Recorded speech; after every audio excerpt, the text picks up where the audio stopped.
Olá, bom dia a todos, a paz do Senhor Jesus Cristo de Nazaré, que Deus te abençoe, te guarde, te ergue e venha te dar vitória a cada jovem, criança, adolescente, homem e mulher, que a graça e a misericórdia do Senhor esteja nas nossas vidas. Desde já você que for entrando no vídeo agora, se inscreva no canal, ative todas as notificações, dê seu like, que é muito importante. Não saia, que no final do vídeo eu estarei orando pela tua vida, casa, família. Dê seu pedido de oração aqui nos comentários, que nós estaremos orando aqui direto deste monte, em nome de Jesus. Acompanhe conosco. Meu nome é Leonardo, e hoje eu tenho 26 anos. Se você me visse na rua agora, veria um homem comum. Talvez até sorrindo, carregando uma Bíblia debaixo do braço e cumprimentando as pessoas com um Deus te abençoe genuíno. Mas se pudesse voltar no tempo apenas 2 anos, você veria algo completamente diferente.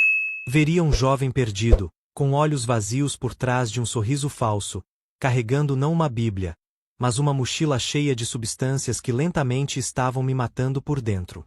Não era diferente de muitos jovens dessa geração que crescem sem direção, sem propósito real, tentando preencher um vazio que parece nunca ter fim.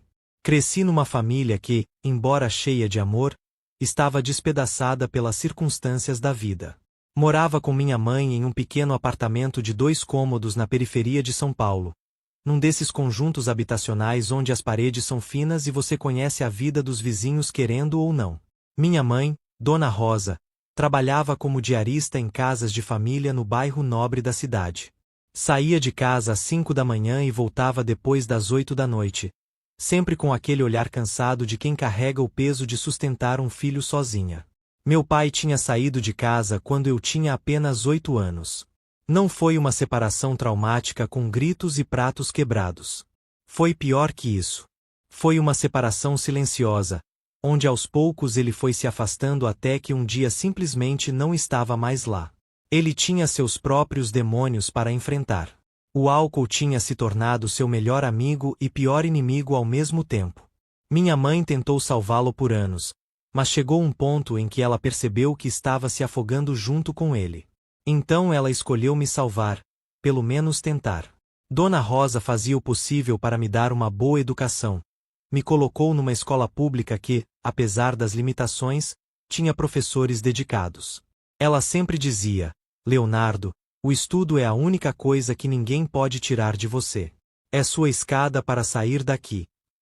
E eu acreditava nela, pelo menos no começo. Fui um bom aluno até os 12 anos. Ganhava prêmios de melhor da turma, participava das apresentações da escola, era aquele menino que os professores apontavam como exemplo. Mas a adolescência chegou como um furacão na minha vida. De repente, ser o certinho da turma não era mais legal. Os meninos que fumavam escondido no banheiro da escola pareciam mais interessantes, mais livres, mais donos de si mesmos. E eu queria isso. Queria me sentir livre, queria me sentir parte de algo, queria preencher um vazio que tinha começado a crescer dentro de mim desde que meu pai foi embora. Comecei a beber com 13 anos. Não foi nada dramático, nenhuma pressão dos amigos ou trauma específico. Foi numa festa de aniversário de um colega de classe cujos pais tinham viajado. Alguém trouxe uma garrafa de vodka barata e todos estávamos experimentando, tossinchando, fazendo cara feia, mas fingindo que estava bom. Eu lembro exatamente do momento em que o álcool desceu pela minha garganta pela primeira vez. Não foi o gosto que me chamou a atenção, foi o que veio depois. Por alguns minutos, o vazio parou de doer. Por alguns minutos, eu me senti corajoso, engraçado, interessante. Por alguns minutos, eu esqueci que meu pai tinha me abandonado e que minha mãe chorava escondida no banheiro pensando que eu não percebia. A partir daquele dia, sempre que surgia uma oportunidade de beber, eu estava lá. Festas de fim de semana, encontros na praça, até mesmo sozinho quando conseguia comprar uma garrafa pequena com o dinheiro que minha mãe me dava para o lanche. Ela começou a perceber que algo estava errado quando minhas notas começaram a cair e eu comecei a chegar em casa com hálito estranho e olhos vermelhos. Mas eu sempre tinha uma desculpa pronta. Era resfriado, era alergia, era qualquer coisa menos a verdade. Aos 15 anos, experimentei maconha pela primeira vez. Foi com um grupo de meninos mais velhos do bairro, aqueles que todo mundo sabia que não prestavam, mas que para mim pareciam os mais interessantes de todos. Eles tinham uma liberdade que eu invejava, faziam o que queriam, quando queriam, não prestavam contas para ninguém. Um deles, o Marcos, tinha 19 anos e dirigia uma moto velha mas barulhenta que fazia todas as cabeças se virarem quando ele passava. Para um garoto de 15 anos carente de atenção e aprovação, aquilo parecia o máximo. A primeira vez que fumei maconha foi atrás de um posto de gasolina abandonado. Marcos acendeu o cigarro, deu 2 baforadas e me passou. Vai com calma, moleque, senão você vai tossir até a alma sair, ele disse rindo. E eu tosse mesmo. Tosse tanto que pensei que ia vomitar. Mas depois de alguns minutos, algo mudou. O mundo ficou mais lento, as cores mais vivas, os problemas mais distantes. E aquele vazio que me acompanhava todos os dias simplesmente desapareceu por algumas horas. A partir daquele momento, minha vida se dividiu em 2 períodos. Quando eu estava sob efeito de alguma substância e me sentia bem, e quando estava sóbrio e me sentia miserável. E quanto mais tempo passava, menor ficava o período em que me sentia bem naturalmente, até que chegou um ponto em que eu só me sentia normal quando estava sob efeito de alguma coisa. Minha mãe começou a suspeitar quando encontrou meus olhos completamente vermelhos numa tarde de domingo e eu tentei convencê-la de que era conjuntivite. Dona Rosa não era bomba. Ela tinha criado um filho sozinha trabalhando em casas onde via de tudo, sabia reconhecer os sinais. Mas ela também não sabia como lidar com aquilo. Como uma mulher simples, que trabalhava o dia todo para pagar as contas, poderia enfrentar um problema que nem ela mesma entendia completamente. As discussões em casa começaram a ficar mais frequentes. Ela chorava, eu gritava. Ela implorava, eu negava. Ela ameaçava, eu desafiava. E no meio de tudo isso, eu continuava afundando cada vez mais.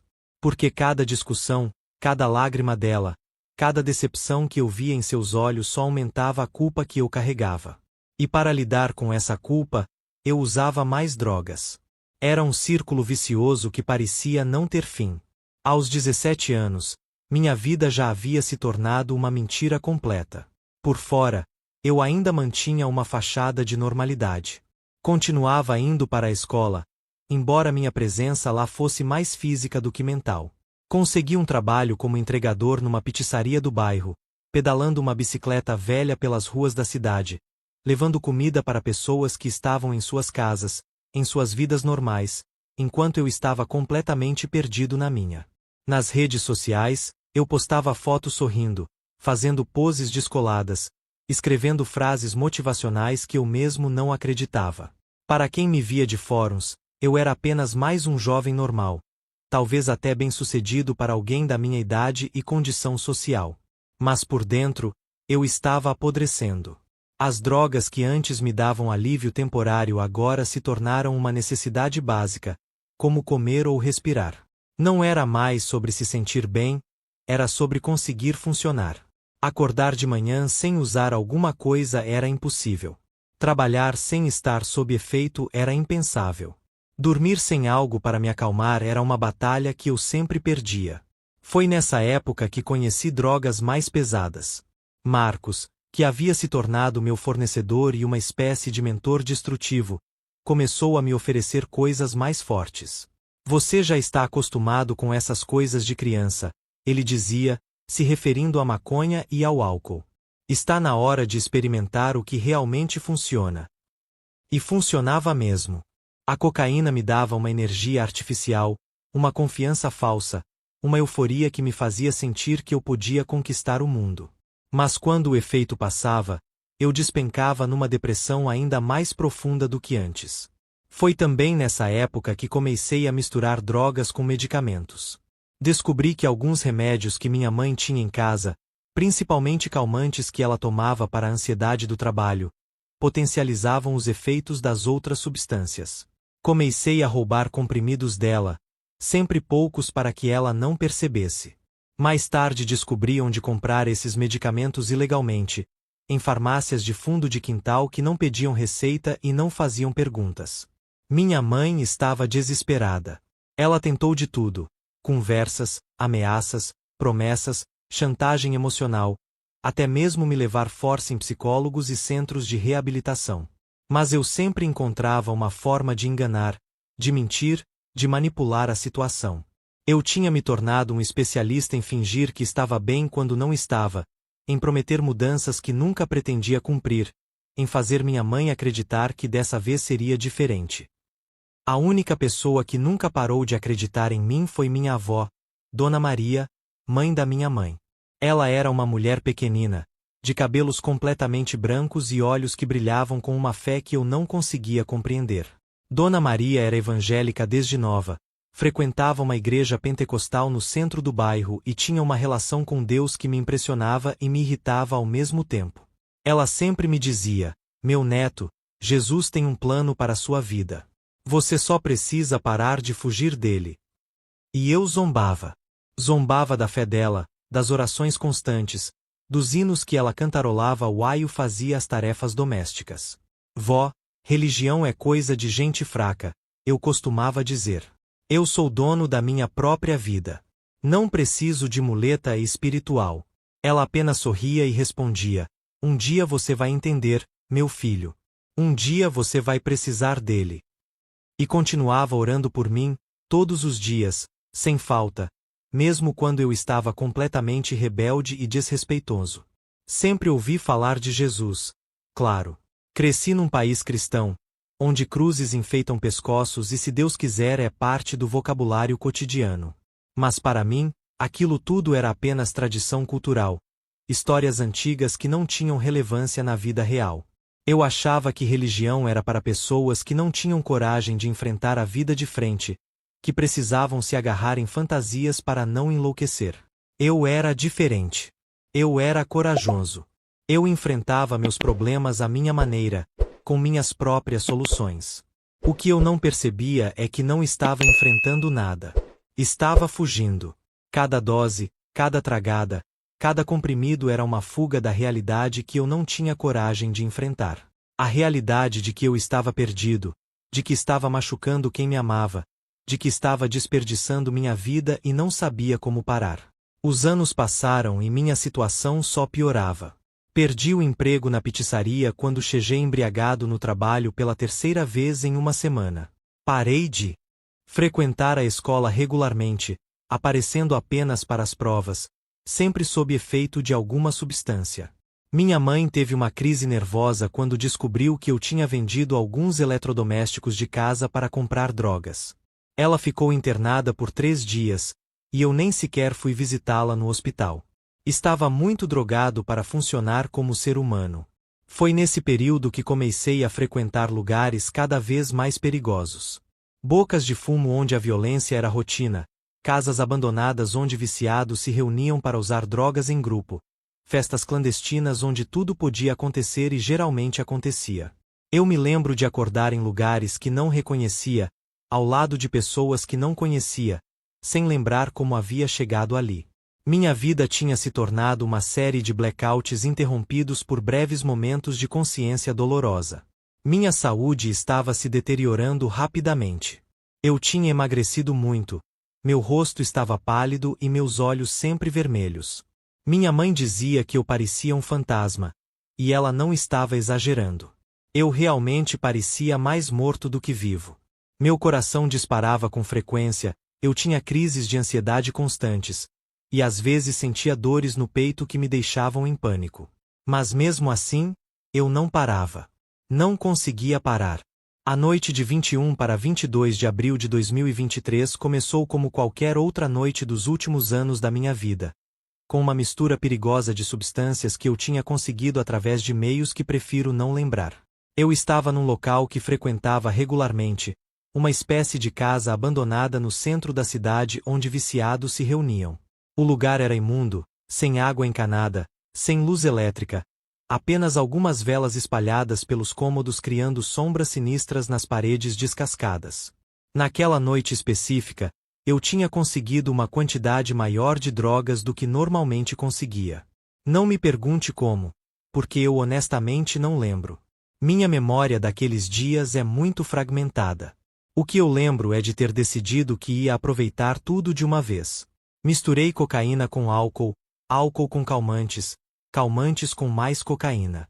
Era uma combinação que eu já tinha experimentado antes, mas nunca nessas quantidades. As pessoas ao meu redor estavam em estados similares, cada uma perdida no seu próprio mundo de alucinações e torpor. Ninguém prestava atenção em ninguém. Era cada um por si, cada um afogado nos seus próprios demônios. Eu me lembro vagamente de conversar com alguém, mas não sei se essa pessoa realmente existia ou se era fruto da minha mente alterada. Lembro de rir muito, de me sentir eufórico, invencível. E então, tudo escureceu. Não foi como adormecer. Foi como se alguém tivesse desligado um interruptor na minha consciência. Um segundo eu estava lá, no próximo segundo, não estava mais em lugar nenhum. O que aconteceu next, segundo me contaram depois, foi que meu corpo simplesmente desabou. Caí no chão daquele lugar imundo e ninguém percebeu inicialmente. Quando finalmente alguém notou, eu não estava respirando. Meu coração havia parado. As pessoas que estavam lá, na condição em que estavam, não sabiam o que fazer. Alguém, até hoje não sei quem, deve ter chamado uma ambulância, mas isso levou tempo. Eu fiquei naquele beco, tecnicamente morto, por mais de 7 minutos. 7 minutos em que meu cérebro não recebeu oxigênio. 7 minutos em que, medicamente falando, eu não existia mais. Os paramédicos que me encontraram disseram depois que era raro alguém sobreviver a ter tanto tempo sem sinais vitais, especiale nas condições em que eu estava. Mas nesses 7 minutos, algo aconteceu que mudou não apenas minha vida, mas minha compreensão completa sobre vida, morte, eternidade e propósito. Não foi como os filmes mostram. Não houve uma luz branca pacífica no final do túnel com música celestial. Também não foi simplesmente o nada, a ausência total de consciência. Foi algo muito mais intenso, muito mais real do que qualquer experiência que eu já havia tido, incluem as mais intensas alucinações causadas por drogas. Primeiro, senti como se estivesse caindo. Não uma queda física, mas uma queda através de dimensões, através de camadas da realidade que eu nem sabia que existiam. Era aterrador, mas ao mesmo tempo havia uma inevitabilidade naquilo, como se eu estivesse indo para onde sempre soube que acabaria chegando. Então chegou a dor. Não dor física, mas algo muito pior. Era como se toda a angústia que eu havia causado para outras pessoas, toda a decepção, todo o sofrimento que minhas escolhas haviam provocado, tivesse se materializado e estivesse sendo injetado diretamente na minha alma. Eu podia sentir a tristeza da minha mãe, o desespero da minha avó, a frustração dos professores que tentaram me ajudar, a decepção de todos que algum dia acreditaram em mim. O ambiente ao meu redor era de escuridão, mas não uma escuridão vazia. Era uma escuridão populated, cheia de presenças, cheia de vozes, cheia de movimento. Eu ouvia gritos, lamentos, conversas em línguas que não reconhecia mas que de alguma forma compreendia.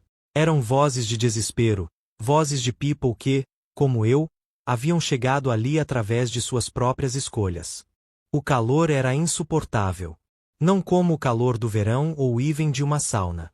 Era um calor que parecia vir de dentro, que sufocava não apenas o corpo, mas uma própria essência de quem eu era. Era um calor que carregava peso, que pressionava contra todas as partes do meu ser. E então começaram as acusações. Vozes que eu não conseguia localizar, mas que pareciam vir de everywhere and nowhere, me lembrando de cada erro que eu já cometi. Cada mentira que eu contei à minha mãe. Toda vez que eu tinha decepcionado alguém que se importava comigo. Todas as oportunidades que eu tinha desperdiçado. Toda vez que alguém tentou me ajudar e eu joguei essa ajuda de volta na cara deles. Mas não foram apenas as grandes coisas. Foi tudo. Cada pequena crueldade. Cada momento em que eu escolhi o egoísmo em vez do amor. Toda vez que eu machuquei alguém com palavras ou ações ou simples negligência. Era como se toda a minha vida estivesse sendo repetida, mas eu estava vendo isso da perspectiva de todos que eu já havia afetado. Vi minha mãe chorando até dormir noite após noite, preocupada comigo, orando por mim, não sabendo se eu estava viva ou morta quando não voltava para casa. Senti sua dor como se fosse minha, e era insuportável. Vi minha avó, Dona Maria, de joelhos ao lado de sua cama todas as noites durante anos, orando pela minha salvação, implorando a Deus para me salvar, mesmo quando eu zombava de sua fé na cara. Eu podia sentir seu coração partido toda vez que rejeitava suas tentativas de compartilhar sua fé comigo. Vi professores que tentaram me orientar, empregadores que me deram chances, amigos que tentaram me tirar da espiral em que eu estava. Senti sua frustração, sua tristeza, sua eventual renúncia quando perceberam que não poderiam me salvar de mim mesmo. E através de tudo isso, o calor estava ficando mais intenso, a escuridão estava se aproximando e eu estava começando a perceber que isso poderia ser permanente. Pode ser aqui que eu passaria a eternidade, neste lugar de arrependimento, de calor, de acusação sem fim e autorrecriminação. Tentei falar, me defender, explicar que não queria que as coisas acontecessem assim. Mas todas as explicações soavam vazias até mesmo para meus próprios ouvidos. Porque a verdade era que eu tinha feito escolhas. Todos os dias, eu escolhi drogas em vez de família, vício em vez de responsabilidade, egoísmo em vez de amor. As vozes estavam ficando mais altas, mais insistentes. Eu estava me afogando em minha própria culpa e vergonha. E quando eu pensei que não aguentaria mais, quando pensei que poderia perder o que restava da minha sanidade neste lugar, havia luz. Não a luz suave e quente de que as pessoas falam em experiências de quase morte. Isso foi diferente. Essa luz cortou a escuridão como uma espada, afiada e repentina e impossível de ignorar. Era mais brilhante do que qualquer coisa que eu já tinha visto, mais brilhante do que o sol. Mas de alguma forma eu podia olhar diretamente para ele sem ficar cego. A luz trouxe silêncio. Todas as vozes pararam ao mesmo tempo. O calor não desapareceu, mas parou de me pressionar. Pela primeira vez desde que essa experiência começou, pude pensar com clareza. E então eu o vi. Eu soube imediatamente quem era, embora nunca o tivesse visto antes, embora tivesse passado anos negando sua existência, embora tivesse zombado das pessoas que acreditavam nele. Não havia dúvida de quem era. Ele era exatamente como descrito nas escrituras que minha avó havia lido para mim quando criança, as escrituras que eu havia descartado como contos de fadas. Seu cabelo era branco como lã, como neve. Seus olhos eram como chamas de fogo, mas não o fogo destrutivo que eu estava experimentando. Isso era fogo puro, fogo purificador, fogo que revelava a verdade. Seu rosto brilhava como o sol em toda a sua força, e ainda assim eu podia olhar para ele. Ele estava vestindo uma túnica branca que parecia brilhar com sua própria luz, e havia uma faixa em seu peito que parecia ser feita de ouro. Tudo sobre ele falava de poder, de autoridade, de santidade que era tão completa que me fez perceber o quão longe de ser santo eu havia me tornado. Mas o que mais me impressionou, o que nunca esquecerei enquanto viver, foi que ele estava chorando. Jesus Cristo, o Filho de Deus, o Criador do Universo, estava diante de mim com lágrimas escorrendo pelo rosto. Não eram lágrimas de raiva. Não eram lágrimas de nojo ou decepção, embora ele tivesse todo o direito de sentir essas coisas. Eram lágrimas de pura tristeza. Lágrimas de amor que haviam sido rejeitadas. Lágrimas de um coração que havia sido partido por alguém com quem ele se importava mais do que alguém se importava consigo mesmo. Eu imediatamente caí de joelhos. Não porque alguém me dissesse, não porque eu estava tentando mostrar respeito, mas porque minhas pernas simplesmente não podiam mais me sustentar. Eu estava na presença de santidade absoluta, e todas as células do meu corpo reconheciam isso. A vergonha que senti foi avassaladora. Aqui estava eu, na frente daquele de quem eu havia zombado, aquele que eu havia negado, aquele que eu havia rejeitado inúmeras vezes quando ele tentou me alcançar por meio das orações de minha avó, por meio de amigos preocupados, por meio de circunstâncias que deveriam ter me despertado para sua presença em minha vida. Ele olhou diretamente nos meus olhos, e era como se estivesse vendo não apenas quem eu era naquele momento, mas quem eu tinha sido toda a minha vida. Ele viu cada segredo, cada pensamento oculto, cada momento privado de vergonha e culpa. Mas em vez de condenação em seus olhos, vi amor. Amor de coração partido, mas amor mesmo assim. Quando ele falou, sua voz era diferente de tudo que eu já tinha ouvido. Foi gentil, mas poderoso, silencioso, mas autoritário. Carregava o peso da eternidade, mas também a ternura do pai mais carinhoso. Leonardo, disse ele, e ouvi-lo dizer meu nome foi como ser atingido por um raio. Não era apenas que ele sabia meu nome, era que ele disse isso com tanta familiaridade, tanta intimidade, como se ele tivesse chamado meu nome a vida inteira e eu simplesmente não estivesse ouvindo. Por que você me rejeitou tantas vezes? Por que você me rejeitou tantas vezes? A pergunta foi direto ao meu coração como uma flecha. Porque eu sabia. No fundo, eu sempre soube. Toda vez que minha avó tentou falar comigo sobre Jesus, toda vez que senti uma agitação em meu coração durante um momento particularmente difícil, toda vez que as circunstâncias conspiraram para me colocar no caminho de alguém que poderia ter me ajudado a encontrar Deus, eu sabia que era Ele tentando me alcançar. Eu tentei responder. Abri minha boca para dar a Ele todas as desculpas que eu tinha dado a todos os outros. Eu ia contar a Ele sobre minha infância difícil, sobre meu pai partindo, sobre as pressões de crescer pobre, sobre como as drogas me fizeram sentir melhor comigo mesma. Mas quando olhei em seus olhos, todas aquelas desculpas morreram na minha garganta. Porque percebi que ele sabia sobre todas essas coisas. Ele esteve lá em todos eles. Ele sentiu todas as dores que eu senti, entendeu todas as lutas que enfrentei. E ainda assim, ele estava me alcançando, tentando me ajudar, tentando me salvar do caminho em que eu estava. As rejeições não foram porque eu não sabia que ele existia. Eles foram porque eu escolhi acreditar que meu caminho era melhor do que o dele. Eu tinha escolhido acreditar que eu era forte o suficiente para lidar com a vida sozinha, que eu não precisava de sua ajuda, que seu amor vinha com muitas amarras.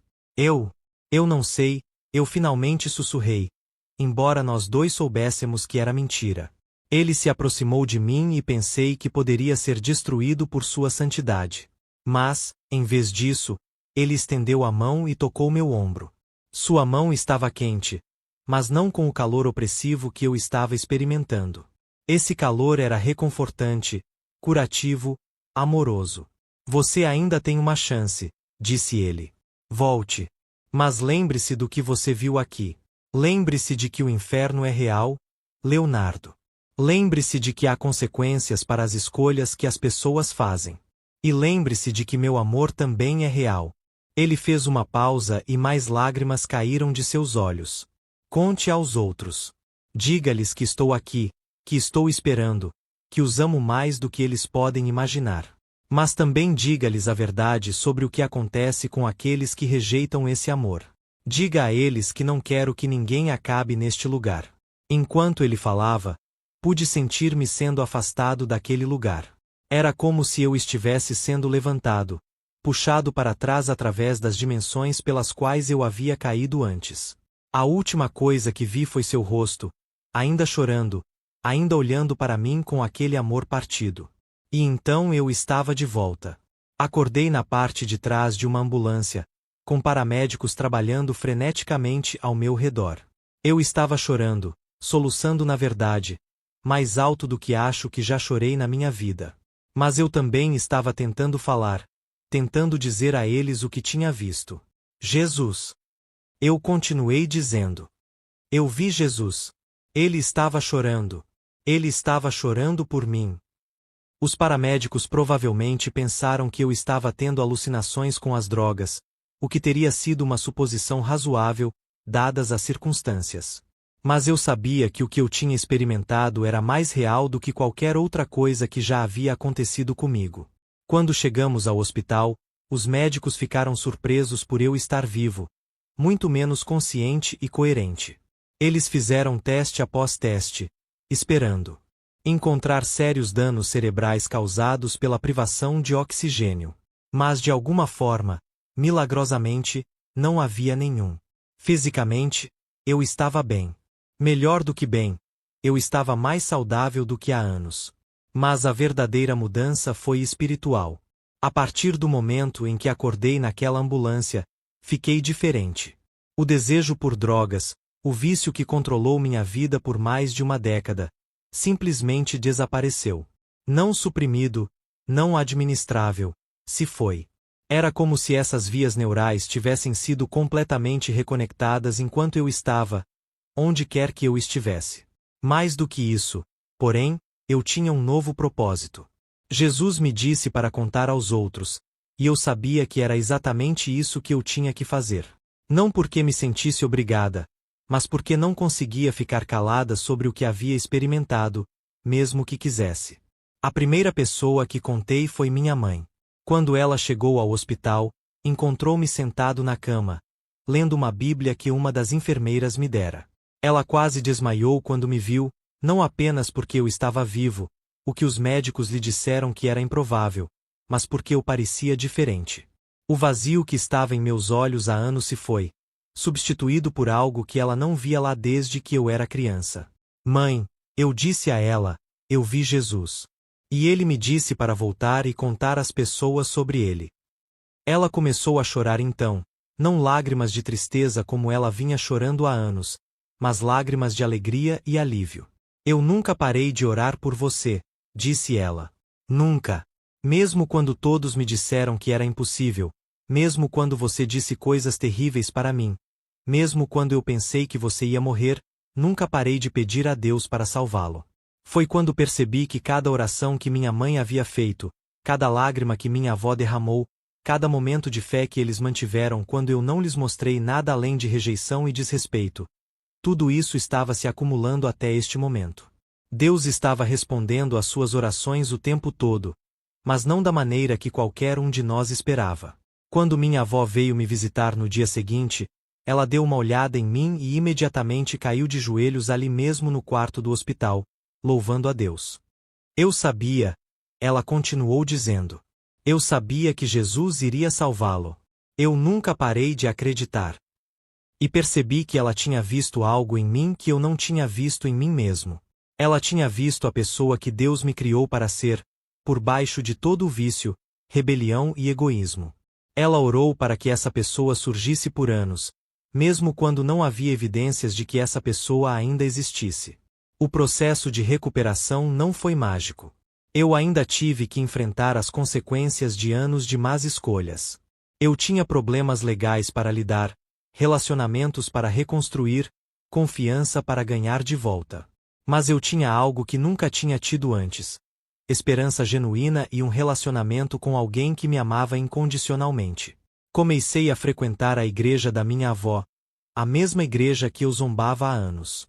As pessoas de lá me receberam de braços abertos, embora muitas delas soubessem do meu passado. Eles não me trataram como um projeto ou um troféu, eles me trataram como família, como alguém que pertencia a ele tanto quanto qualquer outra pessoa. O pastor João, que liderava aquela igreja há mais de 20 anos, tornou-se um mentor para mim. Ele me ajudou a entender que o que eu havia experimentado não era único, que Deus vinha resgatando pessoas de situações impossíveis há milhares de anos. Mas ele também me ajudou a entender que minha experiência veio com responsabilidade. Deus não te salvou só para que você pudesse ser salvo, ele me disse um dia. Ele salvou você para que você pudesse ajudar a salvar os outros. Sua história, por mais difícil que seja de contar, pode ser exatamente o que outra pessoa precisa ouvir. E é isso que tenho feito desde então. Compartilhei meu testemunho em igrejas, escolas, centros de reabilitação, esquinas, em qualquer lugar que as pessoas ouçam. Algumas pessoas acreditam em mim imediatamente. Outros são céticos, o que eu entendo completamente. Se alguém tivesse me contado essa história há 2 anos, eu provavelmente teria rido deles. Mas eu sei o que experimentei. Eu sei que o inferno é real, não como uma metáfora ou uma ameaça, mas como um lugar real para onde as pessoas vão quando rejeitam o amor de Deus por toda a vida. Sei que Jesus é real, que Ele ama cada um de nós mais do que podemos compreender e que fica com o coração partido toda vez que alguém escolhe se afastar desse amor. Eu também sei que nunca é tarde demais para mudar, desde que você ainda esteja respirando. Eu estava tão longe de Deus quanto uma pessoa poderia estar, e Ele ainda se abaixou e me puxou de volta. Se Ele pôde me salvar, Ele pode salvar qualquer um. Mas também sei que o tempo é limitado. Não sabemos quantas chances teremos.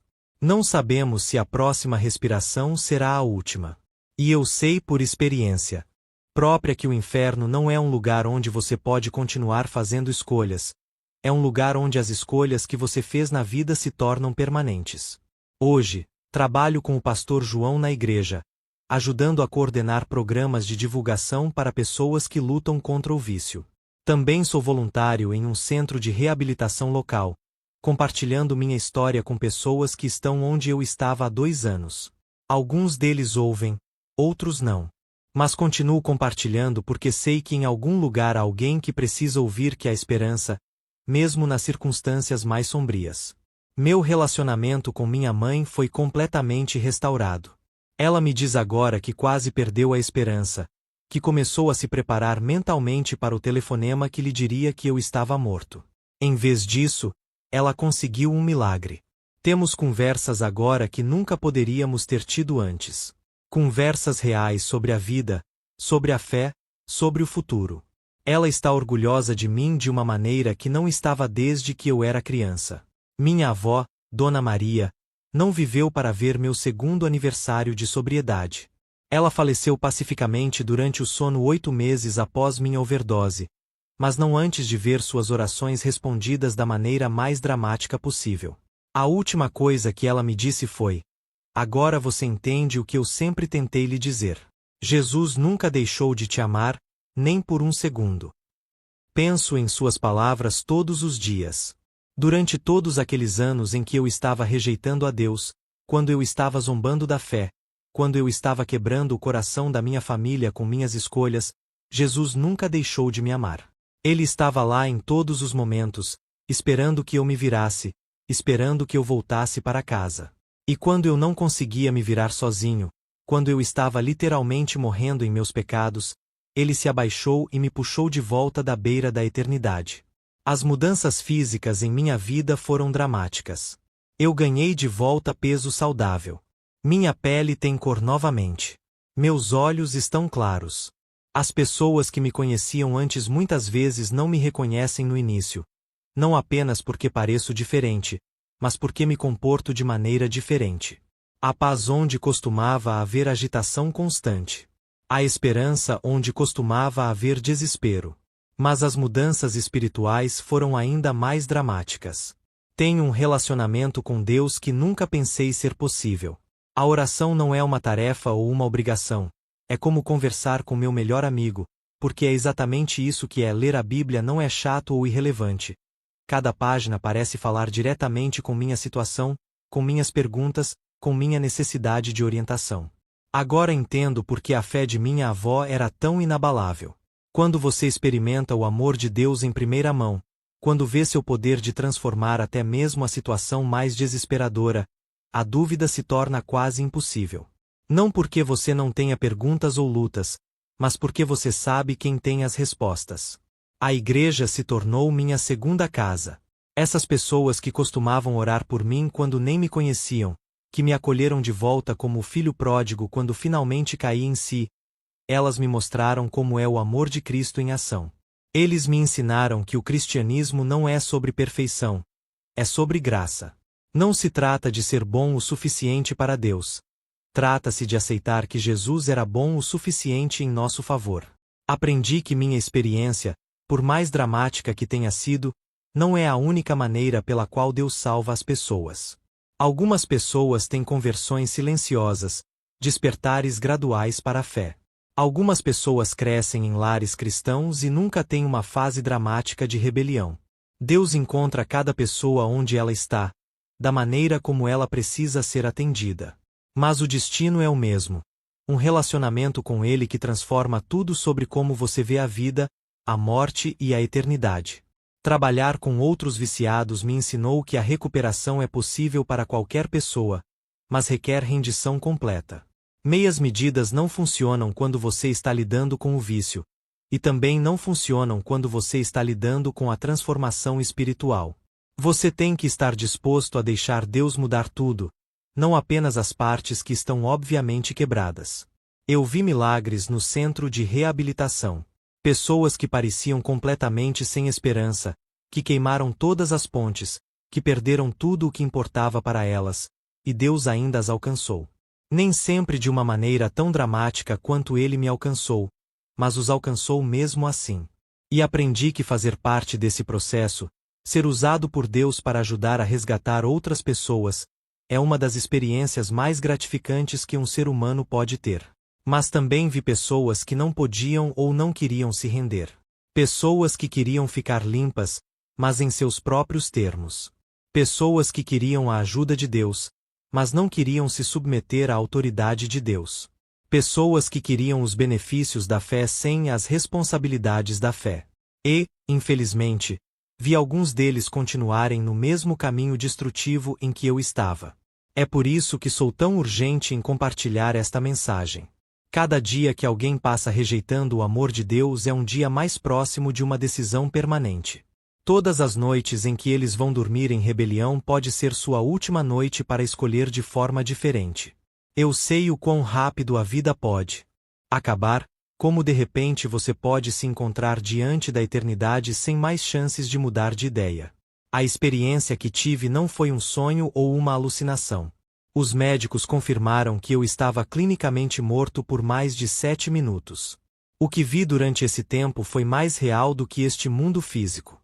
O inferno é um lugar real onde pessoas reais passam a eternidade separadas do amor de Deus. E Jesus está realmente à porta de cada coração humano, batendo, esperando permissão para entrar e transformar essa vida. Mas ele não forçará sua entrada. O amor, por definição, tem que ser escolhido. Deus poderia ter nos criado como robôs que automaticamente o amavam, mas isso não seria amor verdadeiro. Em vez disso, ele nos criou com livre-arbítrio, com a capacidade de escolher o relacionamento com ele ou a rejeição a ele. E ele respeita essa escolha, mesmo quando ela parte seu coração. Penso naquelas lágrimas no rosto de Jesus todos os dias. Penso no quanto deve machucá-lo ver as pessoas que ele ama escolherem a destruição em vez da vida, escolherem o vício em vez da liberdade, escolherem o inferno em vez do céu. E penso em quantas pessoas estão fazendo essa escolha agora, hoje, sem perceber as consequências eternas de suas decisões. Minha mãe sempre me pergunta se estou com raiva dos anos que perdi para o vício, da dor que causei à minha família, das oportunidades que desperdi. E honestamente, há momentos em que sinto tristeza por essas coisas. Mas não posso sentir raiva, porque agora entendo que até os piores capítulos da minha história estão sendo usados por Deus para o bem. As próprias experiências que quase me destruíram tornaram-se a base para ajudar outras pessoas a encontrar esperança. O pastor João me ensinou um versículo de Romanos que se tornou central para minha compreensão de como Deus trabalha, e sabemos que em todas as coisas Deus trabalha para o bem daqueles que o amam, daqueles que foram chamados segundo o seu propósito. Todas as coisas, até mesmo vícios, até overdoses, até experiências de quase morte no inferno, podem ser usadas por Deus para o bem quando as entregamos a Ele. Isso não significa que Deus causou meu vício ou queria que eu passasse por esses anos de dor. Isso significa que quando finalmente entreguei minha vida a Ele, Ele pegou todo aquele quebrantamento e o transformou em algo que poderia trazer cura para os outros. Meu testemunho alcançou centenas de pessoas nos últimos 2 anos, e muitas delas tomaram decisões de seguir a Cristo porque ouviram o que Deus fez em minha vida. Há um jovem chamado Carlos que me lembra muito de mim mesmo aos 17 anos. Ele começou a ir ao centro de reabilitação há cerca de 6 meses, por ordem judicial após sua 3ª prisão por porte de drogas. Ele estava com raiva, desafiador, convencido de que todos estavam contra ele e que ele não precisava da ajuda de ninguém. Os conselheiros não estavam tendo nenhum sucesso com ele. Mas quando compartilhei minha história com seu grupo, algo mudou em seus olhos. Após a sessão, ele se aproximou de mim e disse: "Isso realmente aconteceu com você? Você realmente viu Jesus chorando?" Quando eu assegurei a ele que sim, ele desabou e chorou como uma criança. Ele também havia sido criado por sua avó, uma mulher de fé que orava por ele há anos enquanto ele se rebelava contra tudo o que ela acreditava. Carlos aceitou Jesus como seu Salvador naquele dia. Sua transformação não foi tão dramática quanto a minha. Ele teve que lutar mais por sua sobriedade, teve alguns contratempos ao longo do caminho. Mas ele está lutando agora, em vez de apenas desistir. Ele tem esperança onde costumava ter apenas desespero. E ele está construindo um relacionamento com Deus que dá sentido e propósito à sua vida. Esse é apenas um exemplo de dezenas que eu poderia compartilhar. Pessoas que ouviram sobre minha experiência com Jesus e perceberam que, se Deus pudesse salvar alguém tão distante quanto eu, ele também poderia salvá-lo. Pessoas que se descartaram como casos perdidos, mas descobriram que ninguém está perdido aos olhos de Deus. Também falo regularmente nas escolas agora, compartilhando uma versão apropriada da minha história com adolescentes que estão na idade em que comecei a fazer as escolhas que quase destruíram minha vida. Eu não glorifico o uso de drogas ou tento assustá-los com descrições gráficas do inferno. Em vez disso, concentro-me no amor de Jesus e na esperança que está disponível para todos que invocam seu nome. Alguns desses adolescentes me lembram muito de mim mesmo na idade deles, procurando algo para preencher o vazio interior, tentando provar que são adultos e independentes, convencidos de que sabem mais do que os adultos que estão tentando guiá-los. Vejo o mesmo vazio em seus olhos que carreguei por anos, a mesma busca inquieta por algo que os faça se sentirem completos. E eu posso dizer a eles que há algo que pode preencher esse vazio. Há alguém que os ama exatamente como são, mas também os ama demais para deixá-los assim. Há esperança para o futuro deles que não depende de drogas, álcool ou qualquer outra substância. Existe um Deus que tem um plano para suas vidas que é melhor do que qualquer coisa que eles possam imaginar para si mesmos. Nem todos acreditam em mim. Alguns deles reviram os olhos, como eu costumava fazer quando minha avó tentava falar comigo sobre Jesus. Mas alguns deles ouvem. E mesmo que eu possa alcançar apenas um adolescente e ajudá-lo a evitar o caminho que segui, cada momento que passo compartilhando essa história vale a pena. A parte mais difícil da minha nova vida não é ficar sóbrio. Deus tirou completamente meu desejo por drogas. A parte mais difícil é lidar com o peso da responsabilidade que sinto para compartilhar esta mensagem com o maior número possível de pessoas.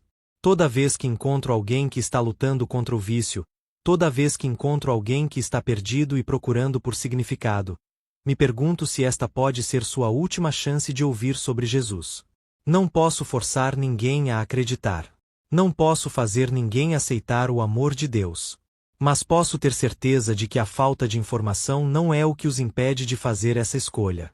Posso ter certeza de que eles saibam que Jesus é real, que seu amor é real, que o inferno é real e que o céu é real.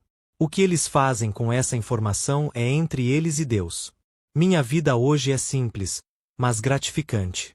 Eu moro em um pequeno apartamento perto da igreja, nada extravagante, mas limpo e tranquilo.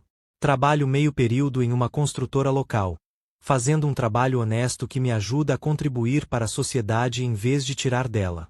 O resto do meu tempo é dedicado ao ministério, compartilhando meu testemunho, aconselhando pessoas em recuperação, ajudando nos programas de evangelismo da igreja. Ainda não sou casado, mas estou em um relacionamento com uma mulher maravilhosa chamada Ana, que também chegou à fé por meio de um encontro dramático com Jesus. Ela entende o que significa ser resgatada por Deus de uma situação impossível, e encorajamos uns aos outros em nossa caminhada com Cristo. Falamos sobre se casar algum dia, sobre criar filhos que saberão desde o nascimento o quanto Jesus os ama. Meu relacionamento com meu pai foi restaurado, embora isso tenha demorado mais e tenha sido mais complicado do que minha restauração com minha mãe. Quando ele soube do que havia acontecido comigo, ele estendeu a mão pela primeira vez em anos. Acontece que ele estava lutando com seus próprios demônios o tempo todo, travando batalhas contra o álcool e a depressão que o levaram a abandonar sua família não por falta de amor, mas por vergonha e ódio de si mesmo. Nós nos encontramos para tomar um café há cerca de um ano, ambos nervosos e sem saber o que dizer. Mas quando eu disse a ele sobre ver Jesus, sobre experimentar o amor e o perdão de Deus em primeira mão, algo se abriu nele. Ele começou a chorar ali mesmo no café, dizendo que achava que era tarde demais para alguém como ele encontrar a redenção. Não era tarde demais. Meu pai aceitou Jesus como seu Salvador naquele dia e, embora sua jornada tenha sido diferente da minha, Deus foi igualmente fiel a ele. Ele está sóbrio há 10 meses, frequenta as reuniões de AA regularmente e vai a uma igreja perto de seu apartamento. Conversamos ao telefone todas as semanas, e às vezes, ele vem me ouvir falar quando estou compartilhando meu testemunho nas proximidades. Deus realmente restaura famílias. Ele realmente faz todas as coisas novas. O mesmo poder que ressuscitou Jesus dos mortos está disponível para qualquer um que creia, e esse poder pode ressuscitar relacionamentos que pareciam mortos, sonhos que pareciam impossíveis e vidas que pareciam além da salvação. Mas o tempo está se esgotando para muitas pessoas. Todos os dias, as pessoas morrem sem nunca ouvir o Evangelho ou sem nunca responder a ele. Todos os dias, as pessoas fazem escolhas que as afastam de Deus em vez de se aproximarem dele. Todos os dias, Jesus chora pelas pessoas que ele ama que estão caminhando em direção à separação eterna de seu amor. Se você está lendo esta história e se reconhece em qualquer parte dela, se você está lutando contra o vício, se está fugindo de Deus, se está convencido de que está longe demais para a redenção, saiba que não é tarde demais. Enquanto você estiver respirando, enquanto seu coração estiver batendo, Deus ainda está estendendo a mão para você. Você não precisa ter uma experiência dramática de quase morte para encontrar Jesus. Você não precisa esperar até chegar ao fundo do poço para clamar a Ele. Você pode convidá-lo para a sua vida agora, exatamente onde você está, em qualquer condição em que esteja. Ele não está esperando que você limpe seu ato primeiro. Ele está esperando que você deixe que ele limpe seu ato. A oração é simples. Você não precisa de palavras extravagantes ou teologia perfeita. Você só precisa de um coração sincero. Diga a Jesus que você está arrependido por rejeitá-lo. Diga a Ele que você quer que Ele seja o Senhor de sua vida. Peça a Ele que perdoe seus pecados e transforme seu coração. E então confie nele para fazer exatamente isso. Ele vai. Eu prometo a você que Ele vai. Porque o mesmo Jesus que desceu ao próprio inferno para me puxar de volta está estendendo a mão para você agora. O mesmo amor que salvou alguém tão perdido quanto eu estava está disponível para você. O mesmo poder que quebrou meu vício, restaurou minha família e deu sentido e propósito à minha vida está pronto para trabalhar em sua vida também. Não espere. Não presuma que você terá outra chance amanhã. Não deixe que o orgulho, o medo ou as decepções passadas o impeçam de manter o relacionamento que seu coração buscou durante toda a sua vida. Jesus está parado na porta do seu coração agora, batendo. Ele está batendo há muito tempo, provavelmente mais do que você imagina. Cada convicção gentil que você sentiu, cada momento de fome espiritual, cada vez que você se perguntou se há mais na vida do que o que você está experimentando. Isso tem sido Ele, chamando seu nome, convidando você para casa. Você vai abrir a porta? Você vai parar de fazê-lo chorar e começar a fazê-lo sorrir? Sua eternidade depende de sua resposta. Mas, mais do que isso, seu coração está esperando por sua resposta. Volte para casa. Ele está esperando por você o tempo todo. Aí mais um vídeo. Deixe sua opinião nos comentários. Deixe seu pedido de oração também, que nós estaremos levantando o clamor pela sua vida, casa, família, aonde você estiver. Deus irá fazer uma visita para você espiritual e vai mudar o rumo da sua casa, da sua família, do seu lar, da sua vida espiritual, material, sentimental. Deus irá trabalhar de uma forma tremenda. Eu quero orar pela tua vida, eu quero clamar. Não esqueça de deixar o seu pedido de oração em nome de Jesus. Oremos. Pai nosso, que estás no céu, santificado seja o seu nome. Venha a nós o seu reino. Seja feita, meu Pai, a sua vontade, assim na terra, também como no céu. Pão nosso de cada dia vos dai hoje. Perdoa, meu Pai, as nossas dívidas, assim como nós perdoamos os nossos devedores. Não nos deixes cair em tentação, mas livrai-nos do mal. Pois teu reino é o poder, a honra e a glória seja dada para sempre. Bendito Deus, poderoso, magnífico, eterno e bondoso Pai. Pai Celeste, neste dia chamado hoje, quero eu clamar, adorar e glorificar ao teu nome. na beleza da tua santidade, porque só o Senhor é digno de toda honra, glória e louvor.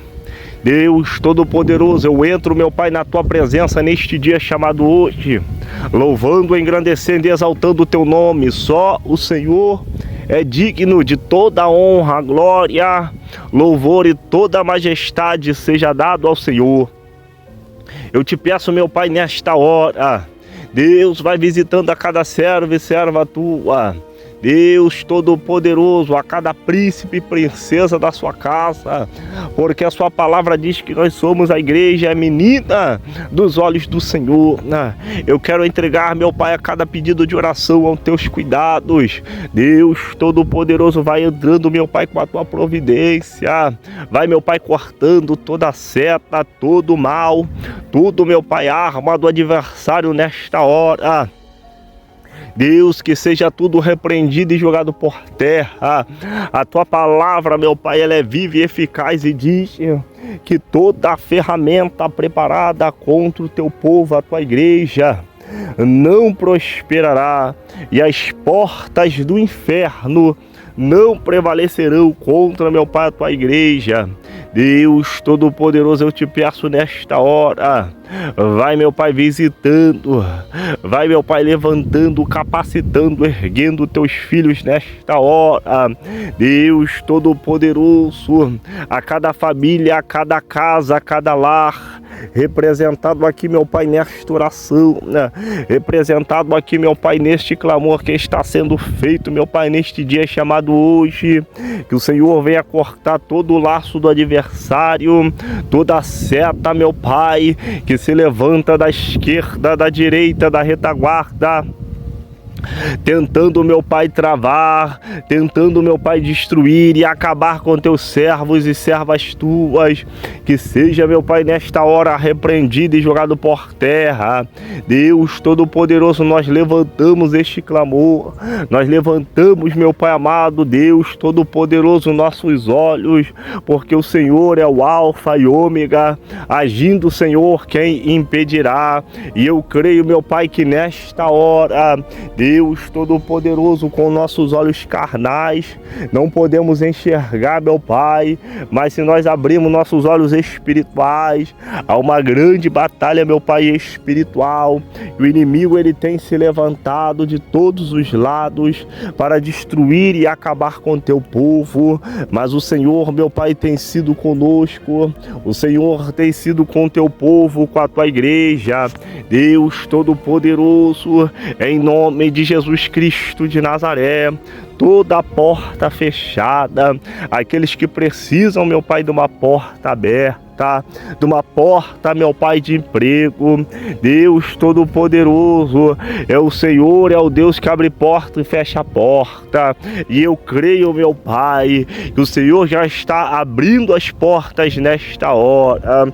O inimigo, ele vai bater em retirada, porque o Senhor trabalha, Deus Todo-Poderoso, quando o homem acha que é impossível, porque o Senhor foi bem claro quando disse na sua palavra que porque para o Senhor nada, absolutamente nada, é impossível aos olhos do Senhor. E este clamor, meu Pai, esta súplica é feita, meu Pai amado, através da fé, através, meu Pai amado, unindo a minha fé, meu Pai, com a fé dos teus servos e servas tuas, porque o Senhor disse na sua palavra: bem-aventurado aquele que não viu, mas creu.